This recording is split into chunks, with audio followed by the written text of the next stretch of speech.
أعوذ بالله من الشيطان الرجيم. بسم الله الرحمن الرحيم. يا أيها الذين آمنوا اتقوا الله وذروا ما بقي من الربا إن كنتم مؤمنين فإن لم تفعلوا فأذنوا بحرب من الله ورسوله وإن تبتم فلكم رؤوس أموالكم لا تظلمون ولا تظلمون وإن كان ذو عسرة فنظرة إلى ميسرة وأن تصدقوا خير لكم إن كنتم تعلمون واتقوا يوما ترجعون فيه إلى الله ثم توفى كل نفس ما كسبت وهم لا يظلمون ربنا ظلمنا أنفسنا وإن لم تغفر لنا وترحمنا لنكونن من الخاسرين اللهم حبب إلينا الإيمان وزينه في قلوبنا وكره إلينا الكفر والفسوق والعصيان واجعلنا من الراشدين اللهم زينا بزينة الإيمان واجعلنا هداة مهتدين رب اشرح لي صدري ويسر لي أمري واحلل عقدة من لساني يفقهوا قولي رب زدني علما. خطبہ مسنونہ کے بعد سورہ بقرہ کی وہی آیات پڑھی گئیں جو گزشتہ جمعہ میں پڑھی گئی تھیں، بلکہ ان میں سے بعض آیات 275 سے لے کر 281 تک کے درمیان جو اللہ تعالیٰ نے سود اور اس کی قسموں کا بیان فرمایا ہے، ان میں سے بعض آیت کریمہ کی تلاوت کی گئی. انشاءاللہ العزیز خطبے کے مختصر سے وقت میں جو مضمون کا بقیہ حصہ ہے وہ واضح کیا جائے گا. اللہ تعالیٰ سے دعا ہے کہ اللہ ہم سب کی نیتوں میں اخلاص، ہمارے اعمال میں استقامت اور ہماری زندگی کے تمام کاموں میں صحابہ و سلف صالحین کا رنگ و منہج غالب فرمائے. اللہ رب العالمین نے سود کی تمام قسموں کو حرام قرار دیا ہے اور یہ 7 ہلاک کرنے والے گناہوں میں ہیں، بلکہ جس قوم اور جس جماعت میں سود کی گرم بازاری ہوگی وہ قوم تباہ و برباد ہو جائے گی.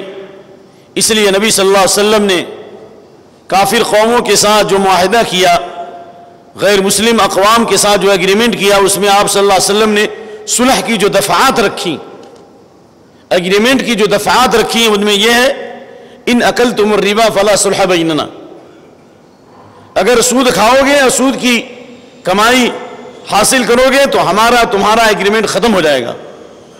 اس سلسلے میں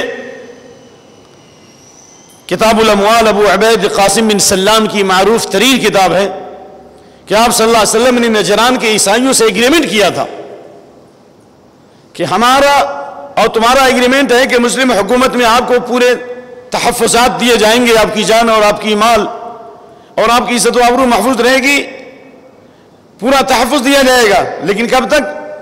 جب تک آپ ان دفعات کی قدر کریں، اور جن میں اہم ترین بات یہ تھی کہ سود نہ کھانا ہے نہ کھلانا ہے. سود کی تجارت کرو گے ہماری اور آپ کی جو صلح ہے وہ ختم ہو جائے گی، ہماری اور آپ کے درمیان جو ایگریمنٹ وہ ٹوٹ جائے گا.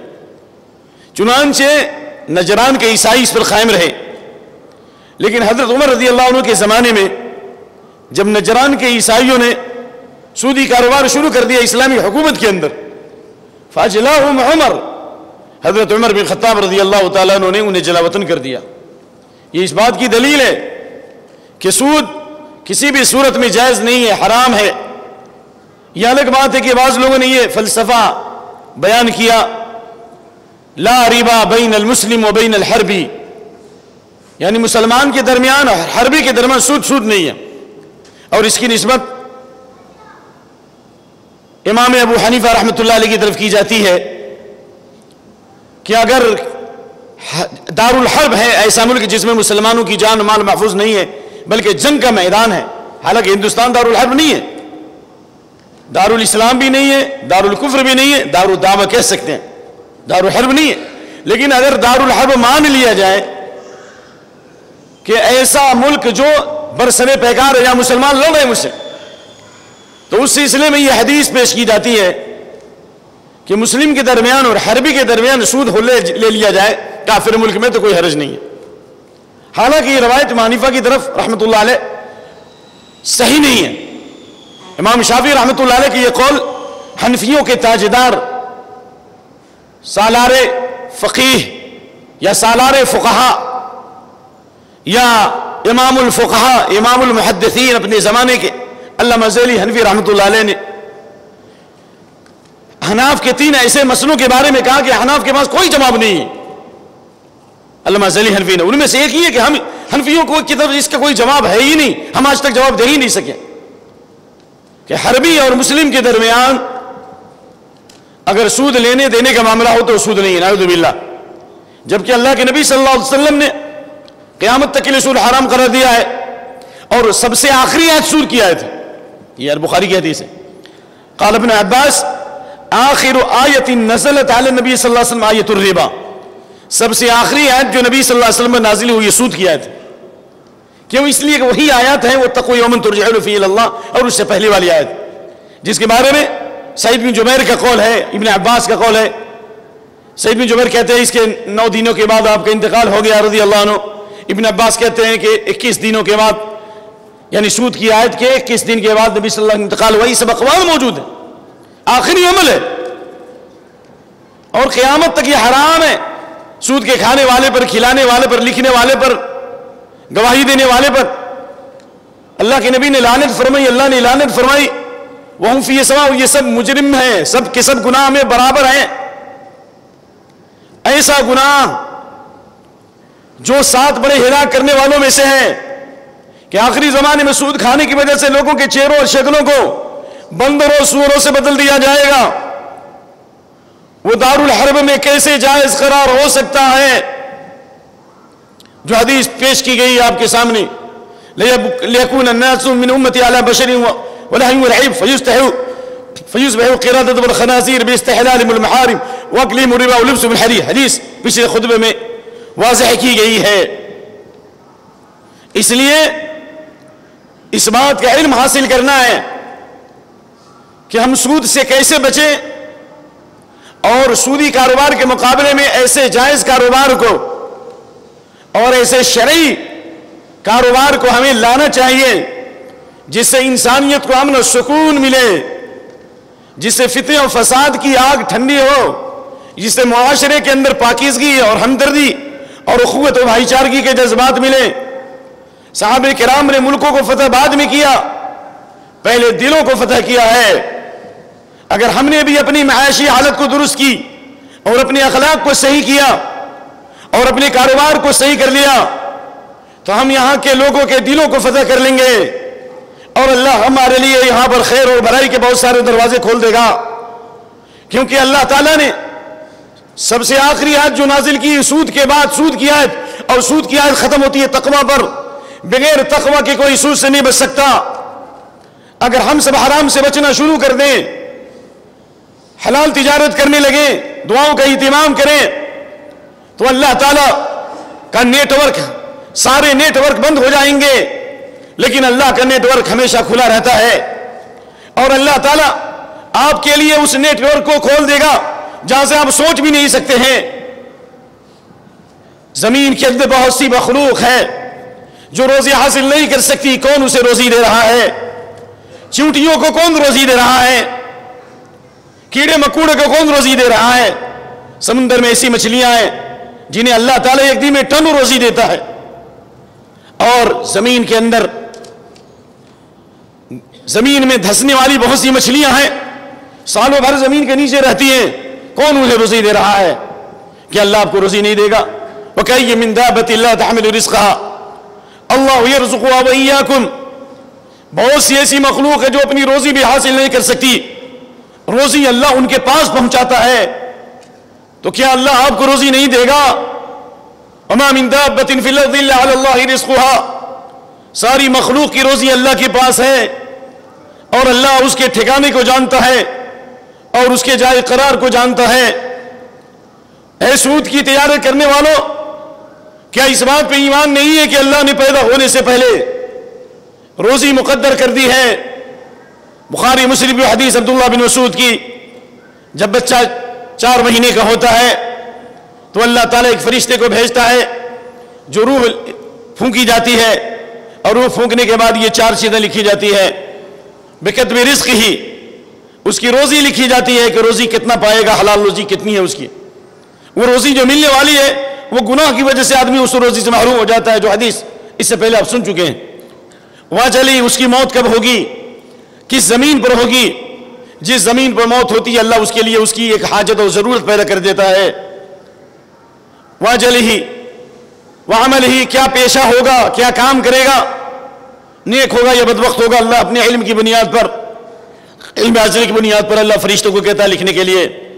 تو روزی سب سے پہلے لکھی جاتی ہے، اس لیے اللہ نے فرمایا ومن یتق اللہ یجعل لہ مخرجا، جو پرہیزگاری اختیار کرے گا، جو اللہ کے خوف سے، گناہوں سے بچے گا، جو معصیت سے بچے گا، جو کان و آنکھ کی برائی سے بچے گا، زبان کی برائی سے بچے گا، شرمگاہ کی برائی سے بچے گا، جو حرام پیشے سے بچے گا، حرام طریقے سے بچے گا، اللہ کا وعدہ ہے جو رزاق ہے، اور رزاق ہی نہیں بلکہ ذو قوت المتین، بہت قوت والا ہے، جس کے ہاتھ میں سارے خزانے ہیں، جس کے ہاتھ میں چابیاں ہیں، جو پسند کرتا ہے کہ بندہ اس سے دعا کرے تو اس کے ہاتھ کو کیسے غالب واپس کیا جائے۔ یجعل لہ مخرجا، اللہ اس کے لیے تنگیوں سے راستہ نکال دے گا۔ وَيَرْزُقُهُ مِنْ حَيْثُ لَا يَحْتَسِبُ، اور بلا شان و گمان روزی دے گا۔ امام ابن کثیر نے بعض سلف کے اقوال کی روشنی میں اس آیت کی تفسیر کی، من ضیق الدنیا والکرب عند الموت، اگر تقوی اختیار کرو، حرام طریقے سے بچو، حلال پیشے اختیار کرو، دنیا کی تنگیوں سے بچائے گا اللہ، دشمنوں کے حملے سے بچائے گا، شیطانوں کے فتنے سے بچائے گا، اللہ اپنی حفاظت میں رکھے گا، دوسروں کی نگاہوں اللہ اندھا کر دے گا، دشمنوں کی نگاہوں کو اندھا کر دے گا، اور موت کی سختی سے بچائے گا، قبر کی ہولناکی سے بچائے گا، اور قیامت کی گھبراہٹ سے اللہ محفوظ فرمائے گا اگر تقوی اختیار کریں تو۔ لیکن شرط یہ ہے کہ ہم تقوی اختیار کریں۔ اس مختصر سی تمہید کے بعد جو بات مجھے آپ کے سامنے پیش کرنی ہے وہ یہی ہے کہ ماسٹر آف کی، جس کو شاہ کلید کہتے ہیں، سود سے متعلق جو حدیث حضرت عمر بن خطاب، عبادہ بن صامت اور دیگر صحابہ سے حدیث مروی ہے کہ کن چیزوں میں سود پایا جاتا ہے اور کن چیزوں میں سود نہیں ہے۔ اس سلسلے میں حدیث ہے، اللہ کے نبی صلی اللہ علیہ وسلم نے 6 چیزیں شمار کی ہیں۔ یہ 6 چیزیں جن کا تعلق اشیاء خرد و نوش سے ہے، مطعومات ہے، اشیاء خوردنی، کھانے پینے کی چیزیں، اور دوسری چیزیں وزن کی چیزیں، جو وزن کی جانے والی چیزیں۔ پہلی چیز کیا ہے؟ کھانے کی چیزوں میں سود ہے، اور دوسری چیز کیا ہے؟ وزن کی جانے والی چیز، جس کا ناپا جائے، جس کا وزن کیا جائے، دو ہی چیز میں سود پایا جاتا ہے۔ اور اس کی تفصیل کیا ہے ذرا سنیے غور سے۔ عبادہ بن صامت کی حدیث ابو سعید خدری سے، عمر بن خطاب سے، کہ اللہ کے نبی صلی اللہ علیہ وسلم نے فرمایا الذهب بالذهب والفضة بالفضة والبر بالبر والشعير بالشعير والتمر بالتمر والملح بالملح سواء بسواء مثلا بمثل فمن زاد او استزاد فقد أربى الآخذ والمعطي فيه سواء وفي رواية إذا اختلفت الجنسان فبيعوا كيفما شئتم إذا كان يدا بيد۔ واضح ہوگی بات، حدیث واضح ہے۔ حدیث کیا ہے؟ سونا سونا کے بدلے، سونا سونا کے بدلے، چاہے وہ پرانا سونا ہو یا نیا سونا ہو، چاندی چاندی کے بدلے، چاہے وہ نئی چاندی ہو یا پرانی چاندی ہو، اور والبر بالبر، گیہوں گیہوں کے بدلے، سونا اور چاندی یہ کیا ہے؟ وزن کی جانے والی چیز ہے، شے موزون ہے، مکیل ہے یہ۔ اور اس کے بعد آپ نے شمار کیا کھانے والی چیز، مطعومات، مطعومات جس کی وزن کی جاتی ہے، مطعومات گیہوں گیہوں کے بدلے، جو جو کے بدلے، اور اسی طریقے سے کھجور کھجور کے بدلے، والتمر بالتمر، اور والشعیر بالشعیر، والملح بالملح، اور نمک نمک کے بدلے، نمک نمک کے بدلے۔ اللہ کے نبی صلی اللہ علیہ وسلم نے فرمایا گیہوں گیہوں کے بدلے، ایک منٹ، جو جو کے بدلے، کھجور کھجور کے بدلے، نمک نمک کے بدلے۔ یہ چیزیں کس کی ہے؟ کھانے والی چیزیں۔ تو یہ جو دو چیزیں جو شمار کی گئی، پہلی چیز کیا ہے؟ سونا اور چاندی، جو وزن کی جانے والی چیز ہے، جس کو وزن کیا جاتا ہے، وزن کر کے دیا جاتا ہے۔ یہ پیسہ بھی ہے، یہ پیسے وغیرہ جو ہیں یہ بھی اسی میں آتا ہے، سونے اور چاندی کے پہلو میں آتا ہے۔ تو اگر سونا سونا کے بدلے، یہ چاندی چاندی کے بدلے، یہ غلہ غلہ کے بدلے، اس میں دو چیزیں ضروری ہے، سود سے بچنے کے لیے دو چیزیں ضروری ہیں۔ پرانا سونا اگر ہے، پرانا سونا آپ نے 50 گرام دیا، 50 گرام پرانے سونے کے بدلے اگر آپ نے 30 گرام نیا سونا لیا تو یہ حرام ہے۔ دلیل مثلن بمثلن یدم بیدن سواء بسواء یدم بیدن، سونا کے بدلے برابر ہونا چاہیے، چاندی کے بدلے برابر ہونا چاہیے، جو کے بدلے برابر ہونا چاہیے، گیہوں کے بدلے برابر ہونا چاہیے، نمک کے بدلے برابر ہونا چاہیے۔ پہلی چیز کیا؟ برابری ہونا چاہیے، برابری سمجھتے ہیں نا، اکول ہونا چاہیے، اور اس کے بعد ہینڈ ٹو ہینڈ ہونا چاہیے۔ لیکن اگر آج آپ نے سونا لیا، آج آپ نے سونا خریدا، یعنی آج آپ نے سونا بیچا، مان لیا کہ 50 گرام آپ نے سونا بیچا، اور 50 گرام سونے کے بدلے اگر آپ کو 50 گرام سونا اگر لینا ہے تو اس کے لیے ضروری ہے کہ برابر بھی ہو اور ہینڈ ٹو ہینڈ ہو۔ لیکن اگر 50 گرام سونا کے بدلے اگر 25 گرام سونا لینا ہے، پرانا سونا آپ دے رہے ہیں اور پرانے سونے کے مقابلے میں آپ کو نیا سونا بالکل زیور دیا جا رہا ہے، آپ نے پرانا زیور دیا اور اس کے بدلے نیا زیور دیا جا رہا ہے، لیکن ظاہر سی بات یہ پرانا سونا کا ویلیو نہیں ہے اتنا، نئے سونے کا جو ویلیو ہے پرانے سونے کا نہیں ہے۔ اب اس کے جائز ہونے کی کیا شکل ہوگی بھائی؟ کہ آپ یہ 50 گرام سونا آپ ایک دکان میں بیچ دو، ٹھیک ہے، اور پیسے پر آپ کا قبضہ ہو جائے، گھر آ جائیے اور اس کے بعد کل جا کر اسی دکان میں خریدی۔ ایک دوسری شکل یہ کہ آپ نے ایک دکان میں 50 گرام سونا بیچ دیا، پیسہ آپ کے ہاتھ میں آ گیا، اور اس کے بعد آپ دوسری دکان میں گئے اور آپ نے اس پیسے سے آپ نے 25 گرام سونا خریدا، کوئی مشکل نہیں ہے۔ لیکن اگر آپ نے 50 گرام سونے کے بدلے 25 گرام سونا لیا ایک ہی مجلس میں، تو یہ سود ہے، نمبر 1۔ نمبر 2، سونے میں جو اضافہ کرتے ہیں بعض وہ لوگ یہ کہتے ہیں کہ نہیں یہ پرانا ہے تو اس کا ویلیو نہیں ہے، نئے کا ویلیو زیادہ ہے، اس لیے پرانی کی قیمت کم ہوگی اور نئے کی ویلیو زیادہ ہوگی۔ یہ انسان عقل سے سوچتا ہے، تو اللہ نے آپ کے عقل کو پیدا کیا ہے تو خالق کو معلوم ہے یہ مخلوق کو، عقل کا خالق کون؟ اللہ کا یہ نظام ہے، جائز نہیں ہے، یہ سود ہے۔ یہ واقعہ حضرت معاویہ بن ابی سفیان کے زمانے میں ہوا تھا جب روم کی فتح ہوئی تھی، اور عبادہ بن صامت رضی اللہ تعالیٰ عنہ اس غزوے میں شریک تھے جو اس حدیث کے راوی ہیں۔ حضرت معاویہ رضی اللہ تعالیٰ عنہ نے لشکر میں اعلان کر دیا کہ سونے اور چاندی کے پرانے برتن موجود ہیں، ان سونے اور چاندی کے پرانے برتن کے بدلے نیا سونا اور چاندی لیا جائے، یعنی سونے کا پرانا برتن بیچ کر کے دینار لیا جائے۔ یہ ہمارے لیے یعنی 50 گرام اگر ہم برتن دیتے ہیں تو 25 گرام دینار لیا جائے، سونا لیا جائے، سکہ لیا جائے، یا 50 گرام اگر ہم چاندی دیتے ہیں تو اس کے بدلے خالص چاندی لی جائے، کتنا درہم؟ 25 گرام جو ہے درہم لیا جائے۔ حضرت معاویہ بن ابی سفیان کے اس فیصلے پر کامنٹ کیا جس کا نام ہے عبادہ بن صامت، حق بات کہی لیکن ادب کے ساتھ، کافر مشرک نہیں کہا، فوراً فتویٰ نہیں جاری کر دیا کہ تم گنہگار ہے، فاسق ہے، نہیں کہا کہ یہ نبی صلی اللہ علیہ وسلم سنت کے خلاف ہے۔ حضرت معاویہ نے کہا کہ میں سمجھتا ہوں کہ پرانا سونا اور نیا سونا دونوں برابر نہیں ہو سکتا۔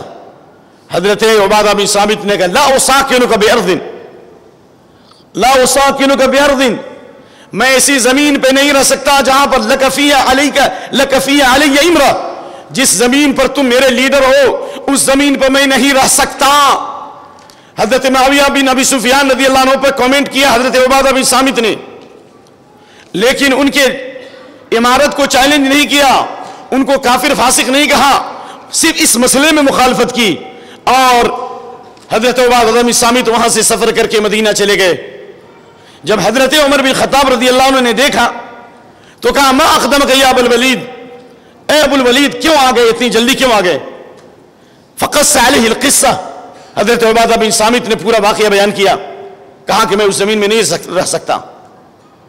حضرت عمر بن خطاب نے فرمایا غور سے سنیے، فقب اللہ ارضا لست فیہا وامثالک ارجع الی ارضک، اللہ اس سرزمین کو ناکام کر دے گا، اس سرزمین کو اللہ برباد کر دے گا جس سرزمین پر آپ جیسے لوگ نہ ہوں گے، آپ جیسے لوگ، آپ جیسے متقی پرہیزگار لوگ جس سرزمین پہ نہیں رہیں گے، چھوڑ دیں گے، وہ زمین کو اللہ تباہ و برباد کر دے گا۔ جاؤ، یہ آپ کی سرزمین ہے، اہل توحید کی سرزمین، جاؤ اپنی زمین کی طرف، جاؤ اپنے اسپاٹ جاؤ۔ اور حضرت عمر بن خطاب رضی اللہ عنہ نے خط لکھا معاویہ بن ابی سفیان کو کہ جو بات عبادہ بن ثابت نے بتائی ہے اسی پر لوگوں کو عمل کراؤ، تمہارا کوئی زور زبردستی نہیں ہو سکتی، تمہاری زور زبردستی نہیں ہو سکتی، حق وہی ہے جو عبادہ بن ثابت نے کہا۔ حضرت معاویہ بن ابی سفیان نے اپنی غلطی کی اصلاح کر لی۔ جب ان کے سامنے حدیث گئی اور خلیفہ کا بیان گیا، اسٹیٹمنٹ گیا، حضرت معاویہ بن ابی سفیان رضی اللہ تعالیٰ نے اپنی اصلاح کر لی۔ تو اس واقعے سے یہ بات واضح ہو گئی کہ جو لوگ سونے اور چاندی کی خرید و فروخت کرتے ہیں، ابھی پیسہ دیا اور سونا کل ملا، نہیں میرے بھائی، اس سلسلے میں یہ حدیث بھی سن لیجئے، اذا اختلفت الجنسان فبیعوا کیفما شئتم، اگر جنس بدل جائے، جنس ابھی تو آپ جیسے چاہو بیچو، لیکن ہینڈ ٹو ہینڈ ہونا چاہیے۔ مثال کے طور پر سونا چاندی کے بدلے، گیہوں جو کے بدلے، نمک جو ہے جو کے بدلے، مثال کے طور پر، تو ظاہر سی بات ایک کلو گیہوں کے بدلے آپ 4 کلو جو لے سکتے ہیں۔ سونے کے بدلے سونا دے، پیسہ دے، سونے کے بدلے چاندی لے سکتے ہیں، چاندی کے بدلے سونا لے سکتے ہیں، پیسہ دے کر کے سونا لے سکتے ہیں آپ، یعنی جو بھی پیسہ آپ دے، مان لیجیے 10,000 کا سونا آپ لینا چاہ رہے ہیں یا 10 لاکھ کا سونا لینا چاہ رہے ہیں، یا گیہوں سے آپ جو لینا چاہ رہے ہیں، یا آپ نمک کے بدلے آپ گیہوں لینا چاہ رہے ہیں، کیوں؟ یہ چیزیں کھانے پینے کی چیزیں اور وزن کی چیزیں، یہ جو 6 چیزیں شمار کی گئی ان میں وہ تمام چیزیں بھی داخل ہیں جن کا تعلق کھانے پینے، جیسے مکئی ہے، باجرہ ہے، اور بھی فصل کی چیزیں جو کھانے پینے کی چیزیں ہیں، اگر ان سے جنس بدل جائے، کھانے کے بدلے کھانے کی چیزوں سے، یا وزن کی ہوئی چیزیں آپس میں جن کا شمار کیا جائے، جس کی وزن کی جائے، جس کو دنیا کی قوم نے اس کو مانیتا دیا ہے کہ بھائی یہ سونے اور چاندی کا جو ویلیو ہے وہی ویلیو کیا ہے؟ روپے پیسے کا ہے۔ تو ان چیزوں کی خرید و فروخت میں ایک اہم چیز ہے، اگر پیسے سے آپ سونا خریدتے ہیں، پیسے سے چاندی خریدتے ہیں، یا جو کے بدلے گیہوں لیتے ہیں، یا گیہوں کے بدلے جو لیتے ہیں، گھٹا بڑھا کر کے لے سکتے ہیں، جتنا چاہے بڑھا دیں، جتنا چاہے بڑھا دیں اور جتنا چاہے گھٹا دیں، لیکن شرط کیا ہے؟ اذا کان یدن بیدن، ہینڈ ٹو ہینڈ ہونا ضروری ہے، ہینڈ ٹو ہینڈ ہونا ضروری ہے۔ اگر آپ سونا خریدتے ہیں اور پیسہ آپ نے آدھا پیسہ آج دیا، آدھا بعد میں دیا، لا یجوز، پورا پیسہ دینا پڑے گا آپ کو۔ چاندی خریدتے ہیں آپ کو پورا پیسہ دینا پڑے گا، چپ چاندی لینا پڑے گا۔ آپ نے 1 کلو جو کے بدلے 2 کلو گیہوں لیا مثال کے طور پر، تو آج آپ نے جو دے دیا، گیہوں کل ملے گا، درست نہیں ہے، یہ ہینڈ ٹو ہینڈ ہونا ضروری ہے۔ یہ نبی صلی اللہ علیہ وسلم کی حدیث کا خلاصہ ہے۔ اور اس سلسلے میں اللہ کے نبی صلی اللہ علیہ وسلم کی 2 حدیثیں ہیں جو مختصر طور پہ بتاتا ہوں۔ پہلی حدیث ابو سعید خدری کی رضی اللہ تعالیٰ عنہ کہ اللہ کے نبی صلی اللہ علیہ وسلم نے خیبر میں ایک شخص کو بھیجا کہ وہاں جو یہودیوں پر جو ٹیکس ہے یا جو ان کی زمین کی جو پیداوار ہے اس کو اسلامی شریعت کے نظام کے مطابق اس سارے پیداوار کو کھجوروں کو جمع کریں۔ جب نبی صلی اللہ علیہ وسلم کے پاس وہ کھجور لے کر آئے صحابی، سب ایک کوالٹی کے کھجور تھے، سب برنی تھے، مثال یہ جنیب تھے، ایک کوالٹی کے کھجور تھے۔ اللہ کے نبی صلی اللہ علیہ وسلم نے جب دیکھا تو تعجب ہوا، ارے اکل تمر خیبر ہاکذا، کیا خیبر کے سارے کھجور ایسے ہی ہیں؟ کیا خیبر کے سارے کھجور ایسے ہی ہیں؟ ایک ہی کوالٹی کا کھجور کیسے ہو سکتا ہے بھائی؟ یعنی ایک درخت پر پھل جو ہے ایک طرح کا نہیں ہوتا، تو ایک کوالٹی کا کھجور کیسے ہو سکتا ہے؟ کہا یا رسول اللہ ایسا ہوا، انا لناخذ الصاع بالصاعین، میں نے وہ جو ردی کھجور تھے جو دیا تھے یہودیوں نے، میں نے وہ ردی کھجور 2 سا دیا، 2 سا کے بدلے ہم نے 1 سا لے لیا، 2 سا کے بدلے 1 سا لے لیا ردی کھجور۔ آپ نے فرمایا لا تفعل، یہ درست نہیں ہے، یہ سود ہے۔ آپ نے فرمایا بِعِ الْجَمْعَ بِالدَّرَاهِمْ، یہ جو کچھ تمہارے پاس یہ کھجور تھے اکٹھے، اس کو بیچ دو. کیسے بیچو؟ درہم کے بدلے بیچ دو، یعنی اس کو بیچ دو، اور پھر اس پیسے کے بدلے واشتری جنیبن بالدراہم، اور اس کے بدلے اچھی کوالٹی کا کھجور خریدو. ردی کھجور 2 کلو دے کر 1 کلو اچھا کھجور لینا یہ سود ہے، آپ نے منع فرمایا. اور اسی طریقے سے سب بخاری کی حدیث ہے، بخاری مسلم. اسی طرح حضرت بلال رضی اللہ تعالیٰ عنہ برنی کھجور لے کر آئے. تو جانتے ہیں، تو آپ لوگ ہم سے زیادہ جانتے ہیں کہ کیا کیا کھجور کی قسمیں، ہزاروں قسمیں، سینکڑوں قسمیں ہیں ماشاءاللہ. برنی کھجور لے کر آیا. اللہ کے نبی نے کہا ماشاءاللہ کیا ہی اچھا، کہاں سے لائے؟ کہا یا رسول اللہ یہ کھجور جو میں لایا وہ یہ کہ میں نے ردی کھجور دیا اور اس کے بدلے برنی کھجور لیا. مان لیا کہ 2 سا ہم نے، یعنی مثال دے رہا ہوں، 2 کلو میں نے ردی کھجور دیا اور اس کے بدلے ہم نے 1 کلو برنی کھجور لیا. آپ نے آپ نے کہا یہ کیا بات کیا تم نے، اتنی بڑی غلطی کیسی ہوگی؟ ذالک عین الربا، ذالک عین الربا، یہ سود ہے، یہ سود ہے، یہ سود ہے. آپ نے بھی اس سے کہا کہ اس کو بیچ دو اور اس کے بدلے وبیع ببیع آخر، اس کو بیچ دو کسی دوسرے کے ذریعے اور پھر اس کی قیمت کے ذریعے تمہیں کھجور خریدنا چاہیے. تو یہ بات واضح ہو گئی. اس لیے 22 کیرٹ کا سونا اگر کوئی دے کر کے 22 کیرٹ کا کوئی سونا لیتا ہے 20 کیرٹ کے سونے کے بدلے، یہ جائز نہیں ہے. جو آپ کے سامنے جو بتایا گیا یہ چیز یاد رکھیے. بلکہ اس کے لیے ضروری ہے کہ اگر آپ 22 کیرٹ کا سونا خرید رہے ہیں 20 کیرٹ کے سونے کے بدلے، تو اس کے لیے 2 چیز ضروری ہے. ایک تو یہ کہ برابری ہونا چاہیے، اور دوسرا کیا ہے کہ ہینڈ ٹو ہینڈ ہونا چاہیے. اسی طریقے سے اگر ڈالر کو روپیہ کے بدلے بیچا جائے، ظاہر ہے بھائی اب ڈالر کی قیمت مان لیا کہ $1 ہے اور اس کی قیمت مثال کے طور پر اگر مان لیا کہ 500 ہے، تو کہیں 500 ملے گا $1 کا، کہیں 600 ملے گا، کوئی حرج نہیں. $1 ہے. اب کسی جگہ دیکھیے آپ کو $1 کے بدلے 500 روپیہ مل رہا ہے، کہیں 200، کہیں 400 مل رہا ہے، کہیں 1000 مل رہا ہے، کوئی حرج نہیں، حرج. لیکن یہ اگر آپ ڈالر آج دیتے ہیں اور پیسہ کل آپ کو ملے گا اس کے چینج، تو یہ جائز نہیں ہے. سمجھ میں آیا نا؟ اگر ڈالر آج دیتے ہیں تو پیسہ آپ کو ملنا چاہیے. اور جو حجاج حج کرنے جاتے ہیں یا دوسرے ملک میں جاتے ہیں، آج پیسہ دے دیا، ڈالر کل ملے گا، یہ 2 منٹ کے بعد ملے گا، یہ 10 منٹ کے بعد ملے گا، لا یہ چوز. ہینڈ ٹو ہینڈ ہونا ضروری ہے، ہینڈ ٹو ہینڈ ہونا ضروری ہے میرے بھائیوں. اس لیے کہ اللہ کے نبی صلی اللہ علیہ وسلم نے فرمایا اذا اختلفت الجنسان فبيعوا كيفما شئتم، جب جنس مختلف ہو جائے تو جیسے چاہو بیچو. لیکن ایک شکل ایسی ہے کہ چاندی اور سونے کے بدلے غلہ اگر بیچا جائے، مثال کے طور پر ایک آدمی نے 5 گرام سونا دیا آج، اور اس کے بدلے غلہ آج نہیں ملے گا، کل ملے گا، تو میں پوچھتا ہوں جائز ہو یا ناجائز؟ جائز. کیوں؟ اس لیے کہ چیز بدل گئی. اس لیے کہ ایک طرف سونا ہے اور ایک طرف غلہ ہے، یہ دونوں کی چیز الگ الگ ہے. یہ وزن کی جانے والی چیز ہے، وہ کھانے والی چیز ہے.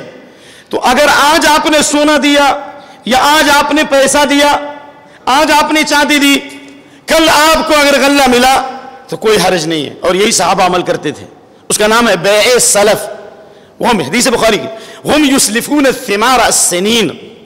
صحابہ کرام زمین میں غلہ آنے سے پہلے کاشتکار کے پاس پیسہ پہلے سے جمع کر دیتے تھے.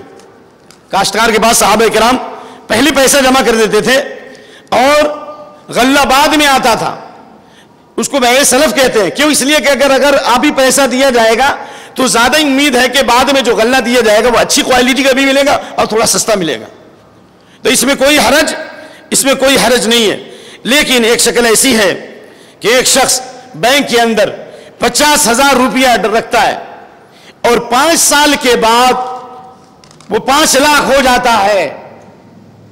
فکس ڈپوزٹ کی حیثیت سے ہو یا سیونگ اکاؤنٹ میں ہو یا کرنٹ اکاؤنٹ میں نہیں ہوتا، لیکن کوئی بھی شکل ہو، اگر 50,000 آپ نے رکھا، 50,000 کے بدلے اگر آپ کو 51,000 بھی ہو گیا، 50,000 ایک بھی ہو گیا، تو یہ آپ کے لیے جائز نہیں ہے. یہ جاہلیت کا سود ہے. اور اللہ نے فرمایا لا تاکلوا الربا اضعافا مضاعفا واتقوا اللہ لعلکم تفلحون. بڑھا چڑھا کر سود مت کھاؤ، اللہ سے ڈرو اور اس آگ سے ڈرو جو تیار کی گئی ہے کافروں کے لیے. اللہ اس کے رسول کی اطاعت کرو تاکہ تم پر رحم کیا جائے. لہذا بینکوں میں پیسہ رکھنے والے کہ بچی کی شادی کرنی ہے, فنکشن ہال کا خرچہ ہم برداشت نہیں کر سکتے, اس لیے 10 سال پہلے 50,000 دے دیا اور 10 سال کے بعد وہ 10 لاکھ ہو گیا. حرام یہ اللہ اس کے رسول سے جنگ کر رہے ہو. فَإِن لَمْ تَفْعَلُوا فَأْذَنُوا بِحَرْبٍ مِّنَ اللَّهِ وَرَسُولِهِ. اے بینکوں میں پیسہ رکھ کر سود لینے والوں اور سود کا استعمال کرنے والوں, اگر سود کا استعمال کرو گے اللہ اس کے رسول کے خلاف جنگ کا اعلان ہے. اللہ سے جنگ کر کے کامیاب ہو سکتے, رسول صلی اللہ علیہ وسلم جنگ کر کے کامیاب ہو سکتے نہیں. اس میں اشارہ یہ ہے کہ اے سود کھانے والوں, اے سود کی تجارت کرنے والوں, اے سود کے پیسے سے شادی کرانے والوں, اللہ اپنے لشکروں کو تم پر مسلط کر دے گا. اللہ زمین کو تمہارے اوپر تنگ کر دے گا. اللہ تمہارے اوپر ذلت و خواری مسلط کر دے گا. اللہ کے نبی صلی اللہ علیہ وسلم کی حدیث, ما من قوم يظهر فيهم الربا الا اخذوا بالسنين. جس قوم میں ربا اور سود کی بیماری عام ہو جائے گی اللہ قحط سالی نازل کر دے گا, خشک سالی نازل کر دے گا, اللہ مہنگائی کا عذاب مسلط کر دے گا. یہ تفصیل ہے. یہ مہنگائی یہ سود کی لعنت ہے, سودی کاروبار کی وجہ سے یہ مہنگائی آئی ہے. وما من قوم واذا ظهر الربا وزينا في قريه فقد حلوا بانفسهم عذاب الله. کسی بستی میں اگر سود اور زینکاری عام ہو جائے گی ان بستی والوں نے اپنے اوپر اللہ کے عذاب کو مسلط کر دیا.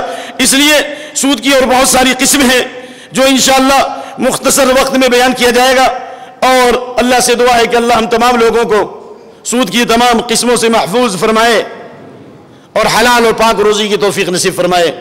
اقول قولی هذا واستغفر الله لي ولكم ولسائر المسلمين واستغفر انه هو الغفور الرحيم.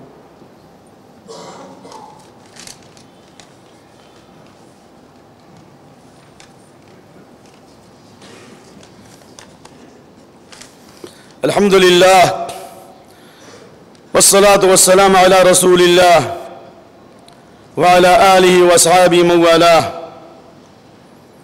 محترم حضرات, سود سے متعلق چند مثالیں میں آپ کی خدمت میں پیش کر رہا ہوں کہ ایک گاڑی کے بدلے 2 گاڑی بیچ سکتے, ایک بکری کے بدلے 2 بکری بیچ سکتے, 50 ٹن لوہا کے بدلے 100 ٹن لوہا بیچ سکتے. جائز ہے. کیوں جائز ہے؟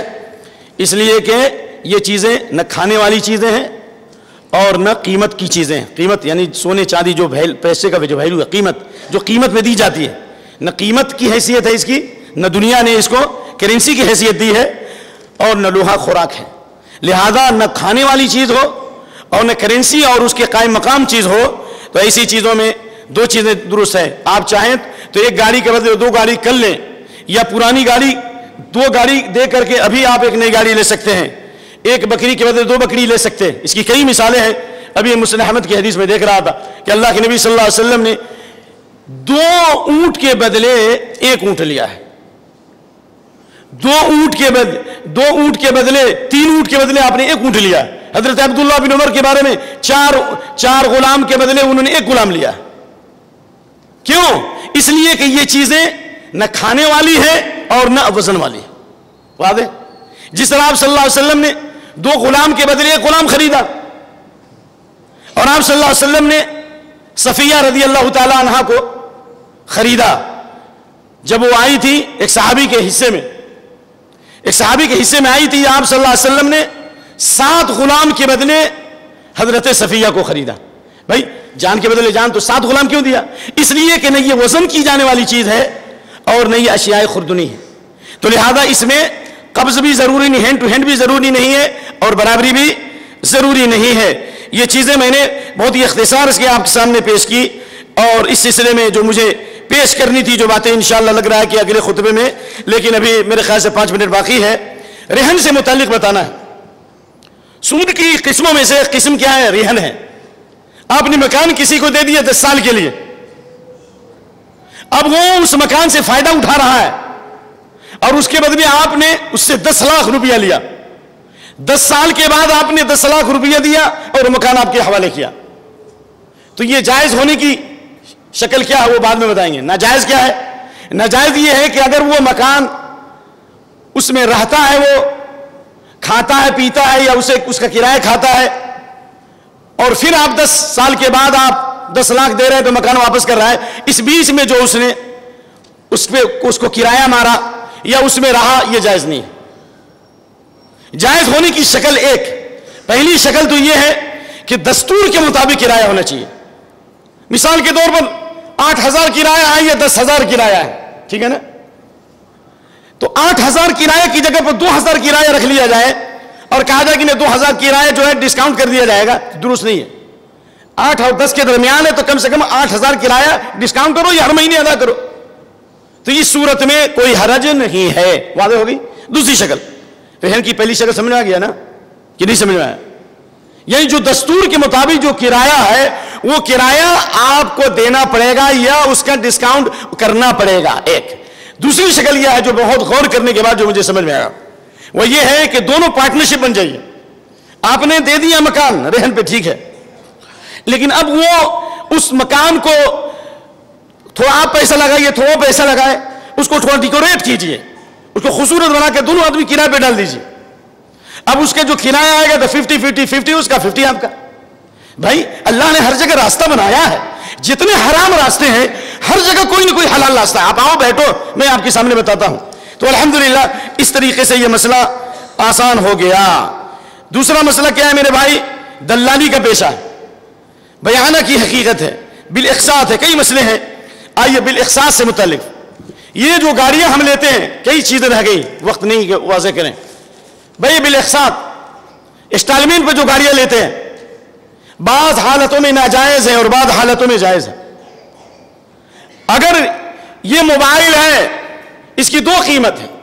اگر ابھی خریدو گے تو ہم اس کو 10,000 میں دیں گے, اور بعد میں لوگے تو ہم 12,000 لیں گے. اگر قیمت بعد میں دو گے تھوڑا تھوڑا تو 12,000 لیں گے. اس میں اختلاف ہے, لیکن جمہور امت کے نزدیک یاد رکھیے گا, جمہور امت سلف اور خلف کی کثیر جماعت اس بات کی قائل ہے کہ ایک سامان کی 2 قیمت ہے.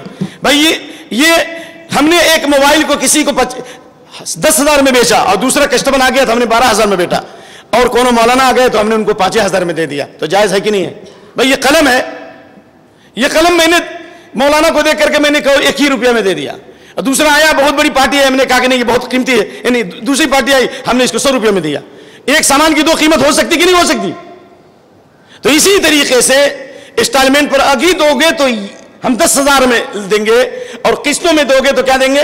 12,000 لیں گے. جائز ہے. جائز کی شکل کیا ہے کہ اس کا مالک ایک ہو, اس کا مالک کیا ہو؟ ایک ہو, نمبر 1. نمبر 2 اس کی قیمت متعین ہو, 2 ہو گیا, قیمت متعین ہو. نمبر 3 اس کا وقت متعین ہو, وقت فکس متعین ہو.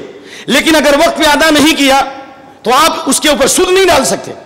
سعودی میں کیا ہوتا ہے کہ جو گاڑی آپ خریدتے ہیں شو روم سے, اگر قسط آپ نے ادا نہیں کی پہلی بار, دوسری بار, تیسری بار, وہ کمپنی کا مالک آئے گا یا بینک کا مالک آئے گا جس نے گاڑی آپ کو دیا, اور وہ گاڑی کو بیچتا ہے, جتنی قسط آپ نے بھری اتنی قسط آپ کو ادا کر دیا, اور اس کے بعد کمپنی نے اس پر قبضہ کر لیا. واضح بات ہے. تو اسی طریقے سے رہن وغیرہ میں بھی مسئلہ ہے کہ آپ نے رہن دیا اور آپ نے رہن کی دے کر کے آپ نے کوئی سامان لیا اور آپ نے وقت پر اس کو قسط ادا نہیں کی, تو اس کو حق حاصل ہے کہ اس کو بیچ دے گا اور اپنی قیمت لے لے گا اور بقیہ چیز واپس کر دے گا. یہ گاڑی بیچ دے گا اور آپ کو قیمت دے دے گا اور بقیہ پیسے سے اپنی قیمت چکا لے گا.